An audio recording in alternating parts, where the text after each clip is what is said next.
철로역정의 지도를 살펴보면요, 크리스찬이 멸망의 도시에서 믿음의 여정을 시작을 하죠. 그러니까 우리가 지금까지 살펴봤었던 내용들의 지도입니다. 꽤 이제 멀리 우리가 왔죠.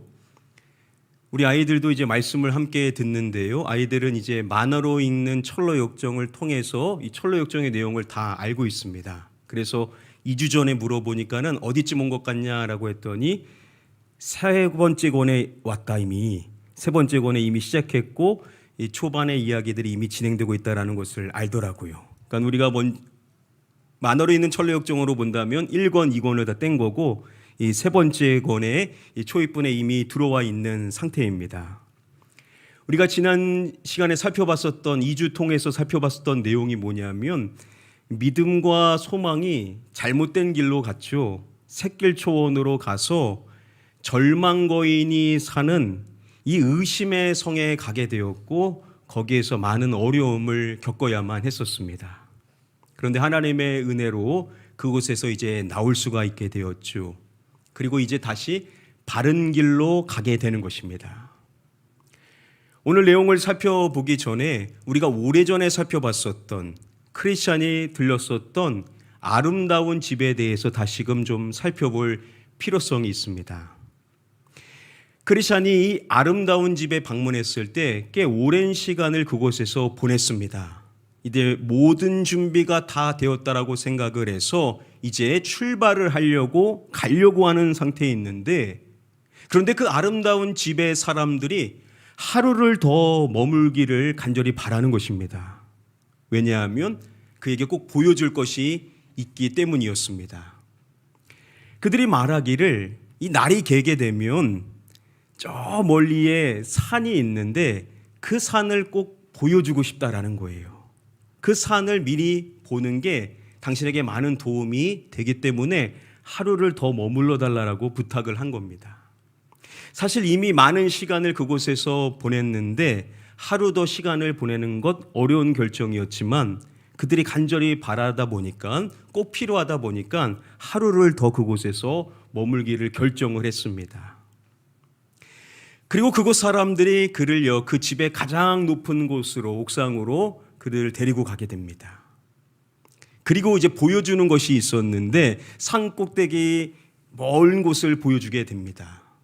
그것이 뭐냐면요, 남쪽을 보라라고 이야기를 하면서 그 남쪽을 보게 되면 산이 하나 있다라는 것을 이야기를 하는 것입니다. 그들이 보여주고 싶었던 게 뭐냐면 바로 아름다운 산지, 매우 아름다워 보이는 온갖 좋은 것들이 매우 많이 있는 곳으로 멀리에서 보지만도 보이는 그러한 산을요, 그들이 보여주고 싶었던 것입니다.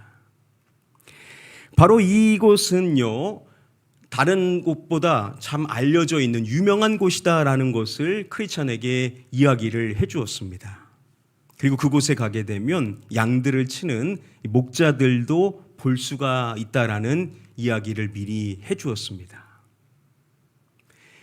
크리스찬이 의심의 성에서 나와 소망과 함께 나와서 바른 길로 이제 믿음의 여정을 다시 시작하게 될 때 그곳에서 이제 이르게 되는 곳이 있는데 그곳이 어디냐면 바로 산. 그 산이 어떠한 산이냐면 한번 따라해 볼까요? 기쁨의 산. 이 기쁨의 산이라는 곳에 크리스찬과 소망이 이르게 됩니다.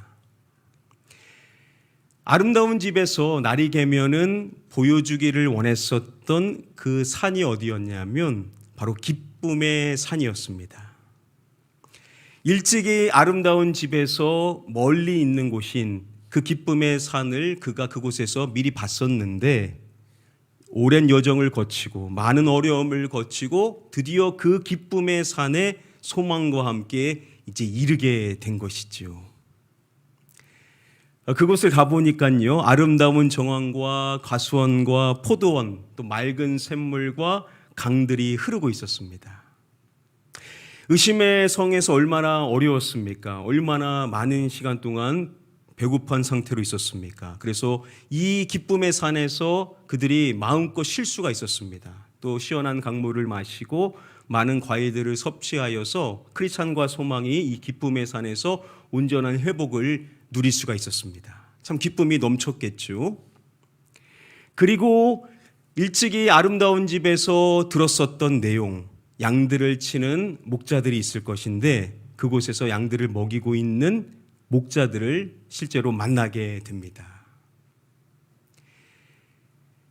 여러분, 지금 크리스찬의 이 이야기를 통해서 우리가 한번 생각해 봐야 될 것이, 이 기쁨의 산에 이르게 된 것이 어떠한 의미가 있는가, 이 부분에 대해서 좀 생각해 볼 필요성이 있습니다. 원작을 보면요, 그 목자들이 크리스찬과 소망에게 이러한 이야기를 합니다.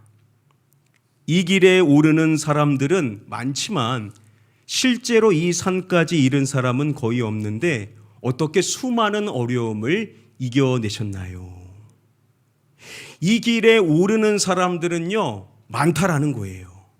이 믿음의 길에 들어선 사람들은 많이 있다라는 거죠. 그런데 실제로 이 산까지 이른 사람들은요, 거의 없다라는 거예요. 극히 드물다라는 겁니다. 그런데 크리스찬과 소망이 그곳에 온 것을 보고 감탄을 한 거겠죠. 어떻게 수많은 그 어려움들을 다 이겨내고 이 산까지 올 수가 있었냐라고 그들에 대해서 감탄하면서 그들을 격려하면서 이야기를 해주는 것이겠죠. 이렇게 많은 사람들이 믿음의 여정을 시작하지만 이 기쁨의 산에 이르게 되는 사람들은요, 많지가 않았었던 것입니다. 그런데 크리스찬과 소망이 그 기쁨의 산에 다다르게 되었었던 것이지요. 여러분, 이 내용을 일찍이 아름다운 집에서 기쁨의 산을 먼저 봤었던 크리스찬의 입장으로 좀 생각을 해봤으면 좋겠습니다. 이것이 뭘 의미하는 것일까요? 일찍이 아름다운 집에서 미리 봤었던, 멀리 있다라고 보였었던 그 기쁨의 산을 미리 봤었는데 믿음의 여정을 잘 거치고 나서, 물론 어려움 점도 많이 있었지만 다 이겨내고 드디어 그 기쁨의 산에 실제로 다다르게 되었다라는 것을 이야기를 해준다라는 겁니다. 존 번은 이렇게 이야기를 만든 데에는 분명한 목적이 있는 것이 아니겠습니까? 아름다운 산에서의 크리스찬과 이 기쁨의 산에 도달하게 되었었던 크리스찬을 생각해 보면요, 우리가 한 가지 중요한 점을 알 수가 있다라는 겁니다. 그것은 뭐냐면 크리스찬이 그 아름다운 집에 있었을 때와 비교해 봤었을 때 이 기쁨의 산에 오르게 되었었던 그는 영적으로 많은 성장을 했다라는 겁니다. 한번 따라해 볼까요? 영적으로 성장했다. 믿음으로 말한다면요, 믿음이 많이 자라게 되었다라는 것을 나타내주고 있습니다. 이 아름다운 집에서의 크리스찬, 처음으로 무장을 하게 되었습니다. 그 무장을 하고 이제 믿음의 여정을 본격적으로 시작하게 되었었던 그때 크리스찬은 아직 영적으로는요, 크게 성장을 하지 못한 상태였습니다. 갓 태어났었다라고도 말할 수가 있지요. 그가 육신의 그 짐, 그 죄의 짐을 벗어버리고 그리고 얼마 지나지 않아서 바로 이 아름다운 집에 도착을 하지 않았었습니까? 이제 막 태어난 사람과도 같은 영적으로 거듭난 사람인데 그가 그 아름다운 집에서 봤었던 그 기쁨의 산, 참 멀다라고 멀리 보이는 곳이었지만 드디어 그가 그 기쁨의 산에 다다르게 되었다라는 것은 그가 영적으로 많이 성장을 했다라는 것을 나타내 준다라는 거죠. 믿음이 많이 자랄 수가 있었다라는 것을 나타내 주고 있다라는 겁니다. 사도 바울이 데살로니가 성도들을 향하여서 정말로 기쁨으로 하나님 앞에 정말 감사할 것이 있다라는 이야기를 하는데요, 이러한 고백입니다. 우리 같이 한번 다음의 말씀 한 목소리로 읽어보겠습니다. 시작. 형제들아, 우리가 너희를 위하여 항상 하나님께 감사할지니 이것이 당연함은 너희의 믿음이 더욱 자라고. 형제들아라고 말함으로써 데살로니가 교회 성도들을 향하여서 하고 싶은 이야기가 있는데 그것은 뭐냐면 우리가 너희를 위하여 항상 하나님께 감사할지니라고 말합니다. 복음 사역자들, 바울을 포함한 복음 사역자들이 너희를 위하여서 하나님께 감사하는데 항상 감사한다라는 거예요. 얼마나 감사할 것이 가득하냐면 하나님께 항상 감사를 한다라는 거죠. 바로 데살로니가 교회 성도들을 통하여서 그러한 감사거리가 있다라는 겁니다. 그리고 이어서 말하기를 이것이 당연함은이라고 말합니다. 이것이 당연하다. 이것은 뭡니까? 앞서서 말한 자신들이 그 데살로니가 성도들을 위하여서 항상 하나님께 감사하는데 이게 너무나 당연하다는 거예요. 마땅하다는 거죠. 그만큼 하나님께 너무나 감사하다라는 것을 표현하고 있는 것입니다. 자, 이렇게 복음 사역자들이 하나님 앞에 너무나 감사한, 마땅히 감사한, 항상 감사하는 그 내용이 뭐냐? 이어서 말하죠. 너희의 믿음이 더욱 무엇하고 라고 이야기하고 있습니다. 믿음이 더욱 자라고 라고 말하죠. 너희의 믿음이 더욱 자랐다라는 것을 이야기를 하고 있습니다. 데살로니가 교회 성도들의 믿음이요 그대로 정체한 것이 아니라 믿음이 안 좋아지는 것이 아니라 믿음이 계속해서 자라게 되었다라는 것을 이야기하면서 바로 그것이 하나님께 항상 감사하는데 이게 너무나 당연하다라는 거예요. 얼마나 감사하냐. 하나님 앞에 항상 마땅히 감사해야 될 것이 있는데 바로 당신들의 이 믿음이 계속해서 자라는 것, 이것이 너무나 기쁘다는 거죠.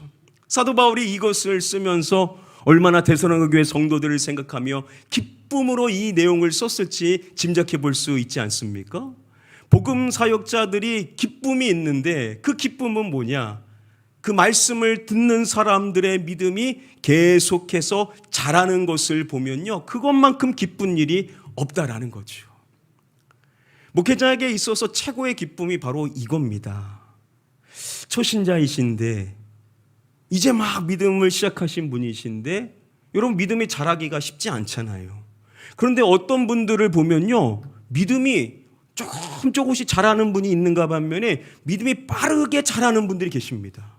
말씀의 흡수를 너무나 잘해요. 이 말씀을 전할 때 보면요, 흡수를 잘하시는 분과 아니신 분들이 목회자는 다 알 수가 있습니다. 그런데 말씀 흡수를 너무나 잘하는 거예요. 단순히 말씀을 잘 듣는 것이 아니라 그 말씀을 잘 흡입하여서 자신의 삶에 적용하여서 삶이 바뀌게 되고 열매를 얻게 되고 하나님을 위하여서 헌신하게 되는 성도님들을 보게 되는데 이것만큼 목회자에게 기쁨이 없다라는 거죠. 이것만큼 또 하나님께 기쁨이 되는 일이 어디 있겠습니까? 여러분들의 믿음이 계속해서 자라게 돼서 하나님께 큰 기쁨이 되기를 축복합니다. 여러분, 단순히 이게 복음 사역자들과 하나님께만 기쁨이 되겠습니까? 사도 바울이 빌립보서의 말씀을 보면 이러한 표현을 쓰고 있습니다. 자신이 왜 이 땅에 남아서 자신이 원하는 것은 빨리 주님께로 가는 것인데 자신이 이 땅에 남아서 계속해서 사역을 해야 되는 이유가 뭐냐? 그 이유에 대하여서 빌립보서 1장 25절에 밝히고 있습니다. 두 가지를 말하는데요. 너희 믿음의 무엇과 무엇을 위하여라고 이야기를 함으로써 너희의 믿음이 무엇하고 또한 너희가 무엇하는 것을 위하여서 자신이 이 땅에 남아서 계속해서 사역을 하는 것이다라고 이야기를 합니다. 너희 믿음의 진보를 말합니다. 믿음의 진보. 믿음이 계속해서 발전하게 되는 것을 말하는 것이죠. 믿음이 성장하게 되는 겁니다. 영적인 성장을 보게 되는 것. 그리고 더불어 말하는 것이 뭡니까? 기쁨을 말합니다. 기쁨을. 너희 믿음의 진보와 기쁨을 위하여 자신이 이 땅에 남아서 육신에 머물면서 계속해서 이 사역을 감당해 나가는 것이다라고 이야기를 하고 있습니다. 여러분 생각해 보세요. 믿음이 진보한다는 것이 다른 사람에게도 기쁨이고 하나님께도 기쁨이 되겠지만 사실 누구의 가장 큰 또 기쁨이겠습니까? 자신의 기쁨 아니겠습니까? 내가 믿음이 자라게 되면요, 여러분들이 봐도 신기하지 않습니까? 내가 전에는 참 믿음이 없는 사람이었었는데 어떻게 내가 이렇게 또 믿음이 많이 좋아졌을까? 전에는 하나님의 임재에 대한 느낌들을 잘 갖지 못했었는데 어떻게 내가 이렇게 하나님의 임재를 누리고 예배하는 것이 즐겁고 아무리 바쁘고 힘들고 어려워도 주님을 만나기를 소망하면서 이렇게 예배 자리로 기쁨으로 나올 수가 있게 된가. 여러분, 이러한 감격이 여러분들에게 있지 않습니까? 여러분들 믿음이 성장한 거예요. 믿음이 성장하지 않고는 그럴 수가 없습니다. 여러분들의 믿음이 성장하는 것만큼 우리 자신에게도 큰 기쁨이 없다라는 것이죠. 여러분, 믿음이 계속해서 성장하기를 축복합니다. 그래서 여러분들의 영적인 기쁨이 날로 배가가 되어서 믿음이 성장하니까 이렇게 기쁘구나. 믿음이 계속해서 자라나니까 이것이 말씀을 전하시는 분들에게도 기쁨이겠지만 하나님께도 기쁨이겠지만 바로 나 자신에게도 큰 기쁨이 되는 것이구나. 이러한 깨달음을 얻게 되기를 축복합니다. 이게 바로 기쁨이라는 거예요. 기쁨. 이 기쁨의 산을 통하여서 우리에게 존번이 알려주는 것이 뭐냐면 이 믿음이 자란다라는 것이 우리에게 큰 기쁨이 되어진다라는 것을 첫 번째로 이야기를 해주고 있습니다. 크리스천과 소망이 만났었던 이 목자들, 그 목자들에게 크리스천이 묻습니다. 이 산의 주인은 누구시고 이 양떼들은 누구의 소유입니까? 라고 묻습니다. 이 기쁨의 산에 대하여서 질문을 하는 거죠. 그때 목자들이 답해 주는 것이 이 땅이 어떠한 땅인지 누구의 땅인지를 말할 때 이 산은 누구의 땅으로라고 이야기를 해줍니다. 이 땅은 임마누엘 땅이다라고 이야기를 해줍니다. 한번 따라해 볼까요? 임마누엘 땅. 일찍이 아름다운 집에서도 그 산을 소개받았었을 때 이 산이 어떠한 곳인지를 말해줄 때 바로 이 임마누엘의 땅이다라고 그가 이미 들었었습니다. 이 기쁨의 산이라는 곳은 임마누엘의 땅이구나. 자, 그곳에 다다르게 되었었을 때 그곳에 있는 목자들을 통하여서 직접 듣게 된 것이 이 산은 임마누엘 땅이다라는 것을 듣게 된 것입니다.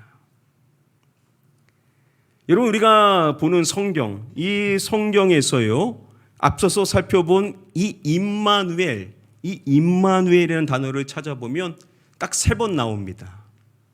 제일 먼저 나오는 말씀이 이사야 7장 14절의 말씀에 최초 등장을 합니다. 우리 함께 이 말씀 한 목소리로 읽어보겠습니다. 시작. 그러므로 주께서 친히 징조를 너희에게 주실 것이라. 보라, 처녀가 잉태하여 아들을 낳을 것이요 그의 이름을 임마누엘이라 하리라. 이렇게 말씀하죠. 보라, 처녀가 잉태하여 아들을 낳을 것이요 그의 이름을 무엇이라 하리라 라고 예언을 했습니다. 그의 이름을 뭐라고 한다라고요? 임마누엘이라 하리라. 처녀가 잉태하여 아들을 낳게 될 것인데 그 아들의 이름을 무엇이라고 하냐면 임마누엘이라 할 것이다 라고 이사야 선지자를 통하여 예언되어지게 된 것입니다. 여러분, 시간이 흘러서 신약에 와서 마태복음 1장의 말씀을 보면요, 요셉이 등장을 합니다. 성경은 이 요셉을 의로운 사람이다 라고 이야기를 합니다. 다른 사람하고 좀 달랐던 것이죠. 그런데 약혼을 했었던 마리아가 아직 결혼을 하지 않았는데 아이를 갖게 되었다라는 이야기를 듣게 된 겁니다. 그랬었을 때 그는 그것을 드러내지 않고 가만히 끊고자 했었습니다. 그러한 요셉에게 주의 사자가 현몽하게 되죠. 꿈에 그에게 이야기를 해주는 말씀이 쭉 나오게 됩니다. 그 가운데 한 말씀이 바로 다음의 말씀입니다. 보라, 처녀가 잉태하여 아들을 낳을 것이요 그의 이름은 임마누엘이라 하리라 하셨으니 이를 번역한즉 하나님이 우리와 함께 계시다 함이라. 이렇게 말씀하죠. 보라, 처녀가 잉태하여 아들을 낳을 것이요 그의 이름을 임마누엘이라 하리라 하셨으니, 앞서서 살펴본 이사야서 7장의 그 말씀을 인용하고 있는 겁니다.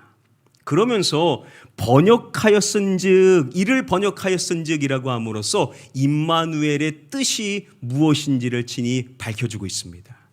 이를 번역한즉 하나님이 우리와 함께 계시다 함이라. 하나님이 우리와 함께 계시다라는 것을 의미하는 단어가 뭐라고요? 임마누엘이라는 단어라는 거예요. 하나님이 우리와 함께 계시다. 너무나 좋은 표현이죠. 이 임마누엘이라는 이름을 갖게 되신 분이 누구시라고요? 누구신 것입니까? 바로 예수 그리스도시죠. 예수님께서 바로 이 임마누엘이라는 이름을 또한 갖고 계신다라는 것. 이사야 선지자를 통하여 일찍이 예언되어졌었던 메시아이신 예수 그리스도, 바로 그분이 태어나게 되었던 것에 대하여서 주의 사자가 일찍이 이야기를 해주게 되는 것이죠.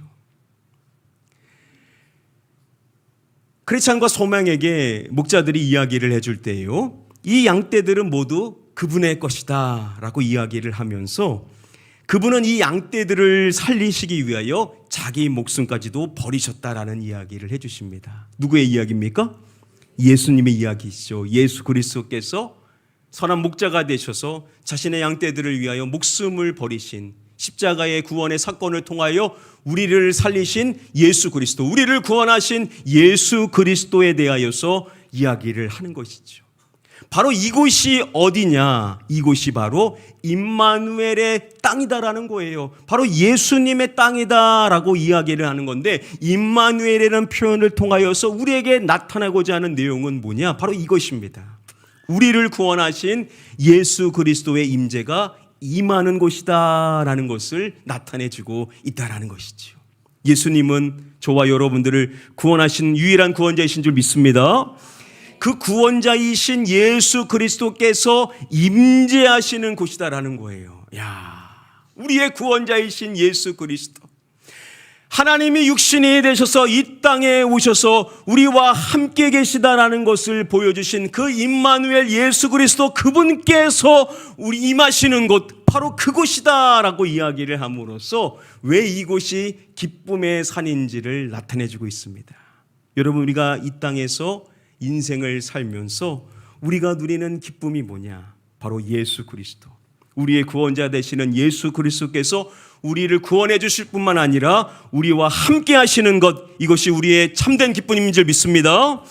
이게 기쁨이라는 거예요. 우리가 그리스도인으로서 이 땅에서 인생을 살면서 우리의 주님이신 예수 그리스도, 그분이 임하셔서 우리와 함께 하시는 것, 그분의 임재를 누리면서 살아가는 것이 이 땅에서 우리가 누릴 수 있는 참된 기쁨이다라는 것을 바로 이 기쁨의 산을 통하여서 우리에게 말씀을 해준다라는 것이죠. 여러분, 예수 그리스도의 임재를 늘 누리시기를 축복합니다. 그 예수 그리스도의 임재를 누리는 게 얼마나 큰 기쁨이냐라는 거예요. 그 기쁨 안에서 인생을 살아가는 성도들은요, 이 땅에서 이미 하늘의 기쁨을 맛보면서 인생을 살아가는 것이죠. 세상은 이 기쁨을 알 수가 없습니다. 뭔가를 소유해야만 기쁠 수 있다라고 세상 사람들은 계속해서 외치지만 우리는 아니죠. 우리는 이미 행복한 사람입니다. 왜냐? 우리는 임마누엘의 축복을 누리기 때문인지 믿습니다. 예수 그리스도께서 여러분들과 함께 하십니다. 예수 그리스도께서 영적으로 여러분들과 함께 하셔서 그 임재를 누리며 살아가는 이 임마누엘의 축복, 이 안에서 여러분들이 영적인 기쁨을 충만히 누리면서 살아가실 수 있게 되기를 주님의 이름으로 간절히 축복하며 축원합니다. 일찍이 아름다운 집에서요, 그 산을 소개해 줄 때 이 날이 개면요, 기쁨의 산을 보여주겠다라고, 왜 그 기쁨의 산을 보여주려고 하는 것인지 그 이유를 한 가지 말할 때, 이 산은요, 이 기쁨의 산은 여기보다 우리가 사모하는 이곳과의 관계를 말하고 있습니다. 우리가 사모하는 하늘나라와의 관계를 이야기를 하는데요, 지금 이 아름다운 집에서 보는 것과 그 기쁨의 산에서의 그 하늘나라, 훨씬 더 그곳이 가깝다라는 거예요. 기쁨의 산에서 하나님의 나라, 그 천국이 훨씬 더 가까이 있기 때문에 그것을 보게 되면요, 당신에게 힘이 날 거라는 거예요. 멀리서 그것을 봐도 저기가 하나님의 나라에 가까운 곳이구나 라는 것을 보면서 기쁨이 생길 수가 있다라는 거예요. 자, 그런데 그 임마누엘의 땅인 그 기쁨의 산에 크리스찬이 실제로 오게 된 거예요. 그래서 목자들이 말할 때 이어서 말합니다. 여기서는요, 그분이 사시는 나라가 보입니다 라고 이야기를 합니다. 그러니까 아름다운 집에서 보였었던 그 기쁨의 산, 그 기쁨의 산에 도달하게 되면 하나님의 나라가 더 가깝게 보인다라는 거죠. 즉 하나님의 나라가 멀지 않았음을 알 수가 있게 된다라는 거죠. 그 기쁨의 산에 가게 되면 하나님의 나라가 나에게 가까웠다라는 기쁨을 누릴 수가 있다라는 것을 이야기를 해주는 것입니다. 1978년도에 나온 철로역정이라는 영화를 보면 이 장면을 이렇게 그리고 있습니다. 잠시만 보시겠습니다. Since this is Emmanuel's land, we must be nearing the celestial city. 크리스찬이 말하는 내용이 이것입니다. 이곳이 주의 임재가 있는 땅이라면 천상의 도시는 이곳에서 가깝겠네요. 크리스찬이 기쁜 거예요. 이 주님의 임재가 임하는 이곳은 주의 나라, 천국, 그 천상의 도시하고 가깝다라는 거예요. 하나님의 나라를 사모하는데 그 천국을 사모하면서 그곳을 향하여 크리스찬이 가고 있는데 이 기쁨의 산에서 그곳이 더 가깝다라는 것을 발견하게 되었을 때 크리스찬의 기쁨이 더하여지는 것을 느낄 수가 있었을 것이라는 겁니다. 사도 바울이 우리라는 표현을 통하여서 우리 믿음의 사람들이 원하는 것이 무엇인지를 이렇게 말씀을 해줍니다. 우리 함께 한번 다음의 말씀 한 목소리로 읽어보겠습니다. 시작. 우리가 육체의 몸을 입고 살고 있는 동안에는 주님에게서 떠나 살고 있음을 압니다. 우리는 차라리 몸을 떠나서 주님과 함께 살기를 바랍니다. 우리가 육체의 몸을 입고 살고 있는 동안에는 물리적인 한계가 무엇인지를 말할 때 주님에게서 떠나 살고 있음을 압니다 라고 이야기를 하고 있습니다. 영적으로 주의 임재를 경험은 하지만 물리적으로 우리가 육체의 몸을 이 땅에서 입고 살아가는 동안에는 주님과는 몸으로 떨어져 살고 있다라는 겁니다. 자, 그러면서 우리가 바라는 것이 무엇인지를 이렇게 말합니다. 우리는 차라리 몸을 떠나서 주님과 함께 살기를 바랍니다 라고 이야기를 하고 있습니다. 믿음의 크리스찬들이 바라는 것이 뭐냐? 이 땅에서 더 오래 인생을 살아가는 것, 그것이 아니라 차라리 몸을 떠나서 주님과 함께 살기를 바랍니다. 어디에 빨리 가고 싶다라는 거예요? 천국에 빨리 가고 싶다라는 거예요. 그게 우리 모든 믿음의 크리스찬들이 가지고 있는 바람이라는 겁니다. 우리가 바라는 것은 뭐냐? 이 땅에서 잘 사는 것, 그것이 아니라 주님과 더불어 영원히 살아갈 수 있는, 이 땅에서 임재를 누리지만 그 임재는 완전한 것이 아닙니다. 그것은 우리가 맛보는 것이에요. 우리 주님과 영원히 함께 살게 되는 천국의 삶을 우리는 더 바라며 인생을 산다는 것입니다. 여러분, 우리가 왜 천국에 가기를 원하는 것이냐? 그곳에 누가 계시기 때문에요? 예수 그리스도가 계시기 때문이다라는 거예요. 예수 그리스도와 더불어 영원히 살아갈 수 있는, 여러분, 우리도 부활의 몸을 입고 그분을 만나게 됩니다. 예수님도 육신이 있으시죠? 우리가 아버지와 성령님은요, 영이시니까 볼 수가 없어요. 그런데 그곳에 가게 되면 예수님은 우리가 실제로 눈으로 보는 거예요. 만질 수가 있는 겁니다. 예수님과 우리가 사람과 사람이 나누는 것처럼 우리가 대화할 수 있고, 우리가 이 땅에서 너무나도 궁금하고 예수님께 꼭 물어보고 싶었었던 것, 그때 예수님 어떠한 마음이셨습니까? 예수님 그곳에서 저에게 주시고자 하셨던 말씀이 무엇입니까? 우리가 대략 짐작은 할 수 있지만 우리가 정말로 궁금했던 그 모든 내용을 그곳에 가서 예수님과 1대1로 만나서 우리가 대화를 할 수가 있는 곳, 그것이 바로 그분이 사시는 하늘나라 천국이다라는 것이죠. 그것을 우리가 사모한다라는 거예요. 왜냐? 그곳에 예수님이 계시기 때문에. 이 땅에서 우리가 그분의 임재를 누리면서 그곳에서의 기쁨을 잠깐씩 맛보며 인생을 살지만 이 땅에서 맛보는 것은요, 온전한 것이 아니에요. 어디에 가야만 그 온전한 기쁨을 누릴 수가 있다는 겁니까? 천국에 가게 되면요. 왜냐? 그곳에 예수 그리스도가 계시고 그 예수 그리스도와 영원히 우리가 함께 더불어 살아갈 수 있는 참된 기쁨과 만족과 행복을 우리가 그곳에서 누릴 수 있기 때문에 우리는 그것을 사모하며 인생을 살아가게 된다는 거예요. 여러분, 이게 진짜 크리스찬인 것입니다. 이런 사람이 진짜 천국을 소망하면서 살아가는 사람이다라는 거예요. 저와 여러분들은 천국을 소망하며 그곳에서의 영원한 기쁨을 누리며 살아갈 수 있기를 고대하며 살아가는 자가 되어야만 될 줄 믿습니다. 말씀을 맺도록 하겠습니다. 오늘 주어진 말씀을 통해서 세 가지 주시는 말씀의 가르침을 정리를 해볼 수가 있습니다. 먼저 첫 번째 주시는 말씀의 가르침입니다. 믿음이 자라서 영적으로 성장하는 기쁨을 누려야 한다라는 것이 첫 번째 주시는 말씀의 가르침입니다. 여러분들, 믿음이 자라야 돼요. 믿음이 정체되어 있어서는 안 됩니다. 사실 여러분, 믿음이 정체되는 것은 있을 수가 없죠. 믿음이 성장하거나 퇴보하거나 둘 중에 하나입니다. 여러분들은 믿음이 성장하고 계십니까? 성장이 있어야 기쁨이라는 거예요.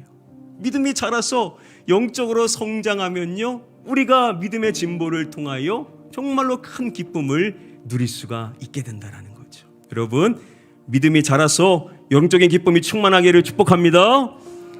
여러분들이 예배 자리에 나오는 것이 참 중요한 겁니다. 이렇게 예배 자리에 나와서 이 귀한 말씀을 들어야 믿음이 생길 수가 있잖아요. 믿음은 들음에서 납니다. 하나님의 말씀을 많이 들으십시오. 많이 말씀을 묵상하시고 그 말씀을 마음에 새기시고 그 말씀대로 살아가고자 여러분들이 노력한다면 분명히 성령님은 여러분들의 믿음을 성장할 수 있게 해서 여러분들의 기쁨이 충만하게 될 줄 믿습니다. 두 번째 주시는 말씀의 가르침입니다. 이 땅에서 주님의 임재를 누리는 것이 믿는 자의 참된 기쁨이다. 우리가 이 땅에서 누릴 수 있는 많은 기쁨들이 있겠지만 우리의 진짜 기쁨은 뭐냐면 주님의 임재를 누리는 것이다. 영적으로 주님께서 우리와 함께 하시는 임마누엘, 이 임마누엘의 복을 누리는 것이 믿는 자가 누리는 진짜 기쁨이다라는 거예요. 여러분, 이곳이 우리의 기쁨의 장소일 수 있는 이유는 뭐냐? 이곳에 예수 그리스도가 함께 하시기 때문인 줄 믿습니다. 예수 그리스도가 함께 하시는 거예요. 이것은 사람이 주인이 아니잖아요. 예수 그리스도가 주인이시고 우리는 예수 그리스도 안에서 인생을 살아가는 하나님의 자녀로서 그분의 은혜를 누리며 살아가는 예수 그리스도의 사람으로 우리가 살고자 이곳에 나온 줄 믿습니다. 여러분, 우리가 그분의 임재를 누리고 살아가는 것이 얼마나 큰 기쁨이냐라는 거죠. 우리는 그 임재를 이 땅에서 누리면서 인생을 살아가야 될 사람들이다라는 겁니다. 자, 그런데 그 임재를 누리는 기쁨은 완전한 기쁨은 아닌 것입니다. 그래서 마지막 세 번째, 우리의 완전한 기쁨은 주님과 함께 영원히 사는 천국에 있다. 여러분, 우리의 완전한 기쁨은 예수 그리스도와 더불어 영원히 함께 살게 되는 하늘나라 천국에 있는 줄 믿습니다. 이 기쁨을 고대해야 된다라는 거예요. 이 기쁨을 기대해야 된다라는 거예요. 우리의 시민권이 하늘에 있는데 이 하늘에 있는 시민권을 우리가 분명히 확실히 하고 우리가 이 땅에서 인생을 살아갈 때 우리가 때로는 힘들고 좌절하고 어려운 순간들이 많이 있습니다. 그럴 때마다 우리가 되새겨야 될 것은 뭐냐? 나의 시민권은 이곳에 있는 것이 아니라 하늘에 있다. 천국에 있다. 나는 하늘 시민권을 가진 사람입니다. 그것이 예수 그리스도와 영원히 삼게 되는 나의 영원한 기쁨이 있는 것이지. 그래, 그곳을 사모하자. 그곳을 고대하자. 그곳에서 주님과 함께 사는 것이 나의 가장 큰 완전한 기쁨이다 라는 것을 고백할 필요가 있다라는 거예요. 그곳에 이르는 그날까지 우리는요, 믿음의 여정을 걸어나갈 때 영적으로 계속 주님을 닮아가고 주님의 임재 안에서 기쁨을 누리고 그날에 이르는 그날까지, 주님이 우리를 그곳에 데려가시는 그날까지 그 완전한 기쁨을 고대하면서 천국을 바라보며 믿음의 여정을 잘 걸어가야만 한다라는 것입니다. 여러분, 다시 처음으로 돌아가 보죠. 그 목자들이 말했었던 내용, 이 기쁨의 산에 이르는 사람들은요 극히 드물다라는 거예요. 철로역정이 말하는 내용은 바로 이 내용입니다. 예수님도 말씀하셨습니다. 많은 사람들이 들어가는 곳, 넓은 문, 넓은 길, 그곳은요 멸망에 이르는 길이다라는 거예요. 여러분, 우리가 다 택함을 받은 것 같고 다 함께 믿음 생활하는 것 같고 다 하나님의 나라에 들어갈 것이면 얼마나 좋겠습니까? 그러나 여러분, 성경은 안타깝게도 그렇게 말하고 있지를 않습니다. 그것은 은혜로 들어가는 것이지만 그 은혜를 진짜 받아서 진짜 믿음으로 살면서 믿음으로 주님 다시 오시는 그날까지 그 믿음으로 진짜 걸어가는 사람들은 극히 드물다라는 거예요. 그걸 우리에게 계속해서 말씀해 주시고 계신 것입니다. 여러분들, 오늘 이 자리에 계신 우리 사랑하는 성도님들은요, 우리 많은 성도님들 가운데 진짜 택함을 받았고 진짜 믿음의 길을 걸어가는 사람이고, 여러분들을 통하여서 영적인 성장의 기쁨이 뭔지를 보여주시고, 여러분들을 통하여 주님의 임재가 임하는 참된 기쁨이 무엇인지를 보여주고, 여러분들을 통하여 완전한 기쁨은 이곳에 있는 것이 아니라 주님과 더불어 영원히 살아가는 천국에 있다라는 것을 보여줄 수 있는 진짜 믿음의 사람이 다 되실 줄 믿습니다. 그런 사람들이 되셔야 돼요. 그러한 사람들이 되어야 하나님이 여러분들을 통하여 이루실 일들을 우리가 진짜 볼 수가 있다라는 겁니다. 안타깝게도 이러한 내용들을 이야기하는 오늘날 목회자들이 많지가 않습니다. 왜냐? 성도님들이 별로 안 좋아해요. 부담스럽거든요. 아유, 다 들어간다라고 얘기하면 되지, 왜 그렇게 부담스럽게 말하고, 아우, 이 땅에서 잘 먹고 잘 사는 이야기를 해주지 왜 자꾸 천국을 이야기를 하냐. 이거 진짜 그렇거든요. 여러분들 정말 그래요. 여러분, 그렇게 해서 안타깝게도 많은 사람들이 거짓 목회자들을 통하여서 하나님의 나라에 들어가지 못하는 이 불상자가 생기게 되는 겁니다. 얼마나 주님이 아파하시겠습니까?